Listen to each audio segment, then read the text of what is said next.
Një fluturim i kompanisë Lufthansa nga Frankfurti drejt Billundit të Danimarkës u ndërpre papritur mbrëmjen e djeshme, vetëm 35 minuta pas ngritjes, ekuipazhi u detyrua ta kthejë aeroplanin për shkak të tymit që u shfaq në kabinën e pilotit. Sipas portalit The Aviation Herald, pilotët vendosën menjëherë maskën e oksigjenit dhe morën vendimin për të kthyer nga një lartësi prej 6.7 kilometrash. Të dhënat e Fly Radar 24 tregojnë se avioni me numër fluturimi LH-842 ishte nisur nga Frankfurti në orën 22:52.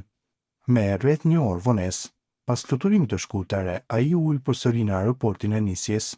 Nga incidenti, vetëm një pasagjer ka raportuar lëndime të lehta.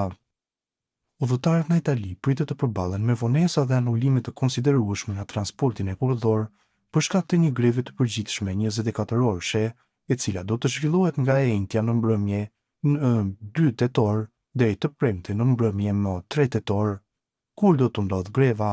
Greva do të zgjasë 24 orë, nga ora 21 së njëjtës deri në orën 21 të së premtes. Ajo përfshin shumicën e kompanive kurrëdore në vend, Trenitalia Italo, Trenonord, RFI, cilat shërbime preken. Të gjitha shërbimet e trenave janë potencialisht të prekur, përfshirë trenat rajonal, Intercity, Flecce, linja ndërqytetase dhe ndërkombëtare. Greva mund të çojë në anullime të udhëtimeve, vonesa të mëdha apo modifikime të orareve. Ndikimi mund të ndihet edhe para fillimit të grevës dhe pas përfundimit të saj. A ka orare të garantuara? Po, ligji italian detyron ofrimin e disa shërbimeve minimale të garantuara, veçanërisht gjatë orëve të pikut, në ditët e javës 6 me 9 dhe 6 me 9 të mbrëmjes. Gjatë këtyre orareve disa linja do të funksionojnë për të garantuar lëvizjen bazë të pasagjerëve. Gjithashtu, kompanitë si Trenitalia dhe Italo publikojnë një listë të trenave të garantuar që mund të kontrollohen në faqet e tyre zyrtare. Çfarë thonë sindikatat? Sindikatat që organizojnë grevën kanë ngritur shqetësimin për kushtet e punës, sigurinë dhe politikat menaxheriale në sistemin e kurrëdor.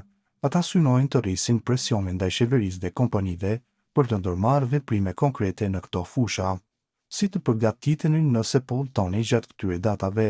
Kontrolloni faqen zyrtare të operatorëve si Trenitalia, Italo o Trenonord për njoftimin e reale dhe listën e trenave që do të funksionojnë. Planifikimi udhëtimit tuaj përpara orës 21 të 2 tetorit ose pas orës 21 të 3 tetorit për të shmangur grevën. Keni parasysh vonesat edhe pas përfundimit të grevës, pasi sistemet mund të kenë nevojë për kohë që të rifillojnë normalisht. Në rast anullimi, udhëtarët kanë të drejtën e rimbursimit të plotë të biletës ose ndryshimit të datës së udhëtimit sipas kushteve të operatorëve. Konsideroni alternativa si autobusi ose transporti lokal nëse do të udhtoni në distanca më të shkurtra.